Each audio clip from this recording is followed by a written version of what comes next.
PhD करत आहे. आदिवासी कैदिक स्त्री जाणीवा हा माझा विषय आहे. तर मला आज त्याविषयी तुमची मुलाखत घ्यायची आहे. बाबाराव मडावी सर, आकांक्षातार यांचं साहित्य मोठ्या प्रमाणात प्रसिद्ध आहे. महाराष्ट्र आणि बाहेर राज्यातही त्यांचं साहित्य मोठ्या प्रमाणात प्रसिद्ध आहे. बऱ्याच त्यांच्या साहित्याचा अनुवादही झालेला आहे. मी सरांची 2 कविता संघ अभ्यासासाठी घेतलेले आहेत. त्यानिमित्ताने मी सरांची मुलाखत घेत आहे. तर मी आपल्याला पहिला प्रश्न विचारू इच्छिते की तुम्हाला साहित्याची आवड कशी निर्माण झाली आणि साहित्य निर्माण करताना तुमच्यावर एखाद्या अशा समाजाचा काय परिणाम पडला, तुमच्या आयुष्यात अशी कोणती घटना घडली की तुम्ही साहित्य लिखाणाकडे वळले? अतिशय महत्त्वाचा प्रश्न तुम्ही विचारला. साहित्य निर्मिती ही सामाजिकतेतून होती. मी शिक्षण शिकायला लागलो. माझं तसं पाहिलं जीवन एका झोपडीतलं कष्ट करणाऱ्या आईवडिलांच्या पोटी जन्म घेऊन पुढे आले, असं माझं लहानपणचं जीवन. आणि त्यातून आपण शिक्षण घ्यायला पुढे आलो.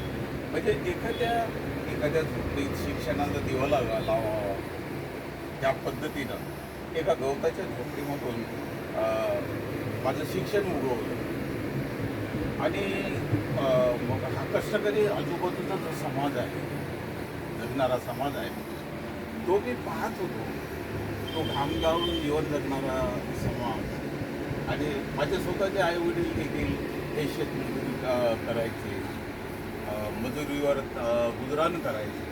त्यांचा मी मुलगा, घाम गाळणाऱ्यांच्या आईवडिलांचा मी मुलगा. आणि ही सारी परिस्थिती पाहून मी समोर आलो. मग यांच्या व्यथा वेदना आपण कुठेतरी शब्दबद्ध कराव्यात, पुस्तकात लिहाव्यात. त्या दृष्टिकोनातून मी साहित्य लिहायला लागलो. माझ्या वाचनामध्ये अण्णाभाऊ साठे, दयापर असे अनेक लेखकांची पुस्तकं, आत्मकथनं ही वाचण्यात आली. आणि त्याच्यातून मला प्रेरणा मिळाली की आपणही आपल्या सामाजिक व्यथा या साहित्यातून मांडाव्यात आणि त्या साहित्यातून पुढे आणाव्यात.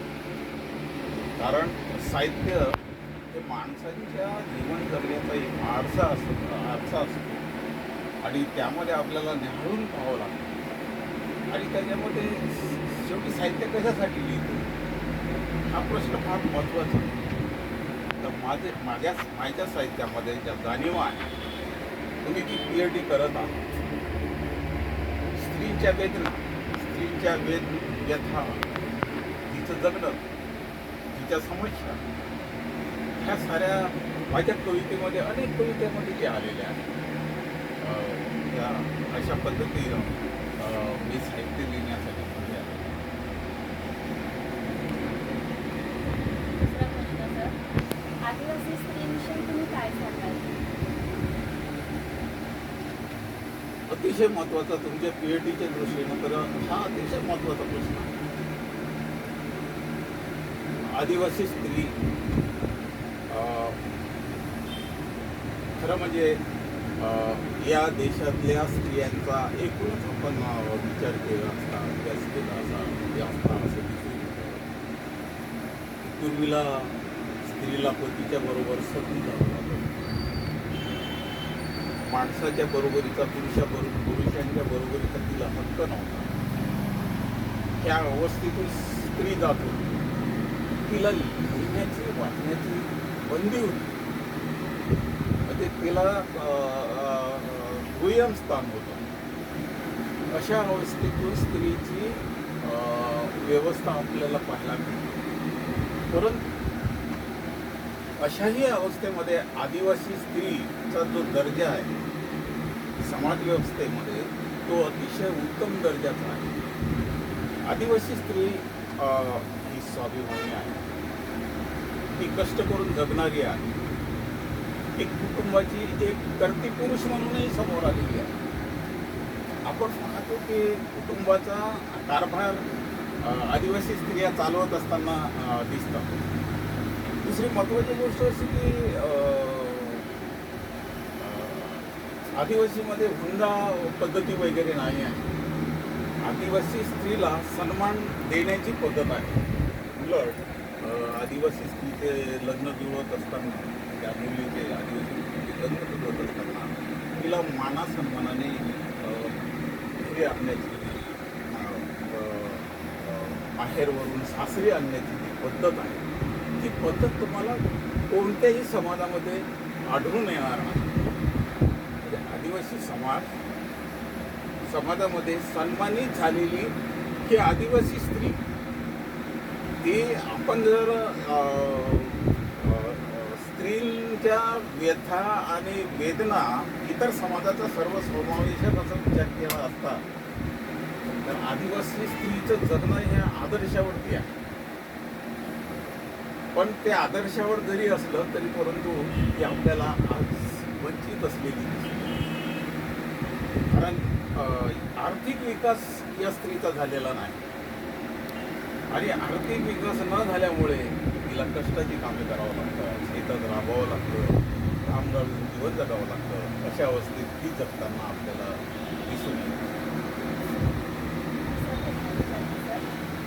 आदिवासी स्त्री, स्वातंत्र्यापूर्वीची आदिवासी स्त्री, स्वातंत्र्यानंतरची आदिवासी स्त्री आणि आधुनिक आदिवासी स्त्री यामध्ये तुम्ही कसा फरक कराल?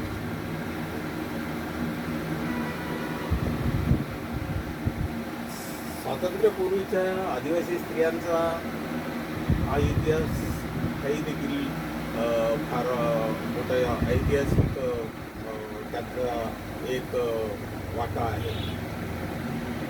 आदिवासी स्त्री ही क्रांतिकारी म्हणून समोर आलेली आपल्याला दिसतं.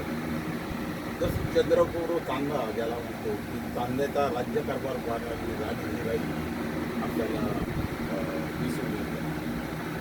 किंवा राणी दुर्गावतीचा पराक्रम आपल्याला माहीतच आहे, सर्व तो अभ्यासला जातो. अनेक स्त्रियांनी त्या राज्यव्यवस्थेमध्ये राजा गेल्यानंतर अनेक राण्यांनी, आदिवासी राणींनी तो राज्यकारभार चालवलेला आहे. म्हणजे आदिवासी स्त्री ही राज्यकारभार सुद्धा चालवणारी अशा स्वरूपात आपल्याला पाहायला मिळते या देशामध्ये. म्हणजे तिचा इतिहास इतका ज्वलंत आणि मोठा इतिहास आहे. भोपाळचं राज्य असेल, चांदागडचं राज्य असेल, हे अनेक संस्थान आदिवासी स्त्रियांनी चालवलेलं आहे. तिचा दैदिप्यमानाचा क्रांतिकारी इतिहास निश्चितच आहे. आता अलीकडच्या काळामध्ये आदिवासी स्त्रिया ह्या शिकू लागलेल्या आहेत. जसं अनेक मुली आता समोर येत आहेत, काही पायलटपर्यंत जात आहेत. खेळाच्या शर्यतीमध्ये पुरुषा सारख्या स्त्रिया समोर आलेला आपल्याला दिसतात. आणि या आरक्षणाच्या माध्यमातून म्हणजे अगदी अलीकडचं आपण उदाहरण घ्या.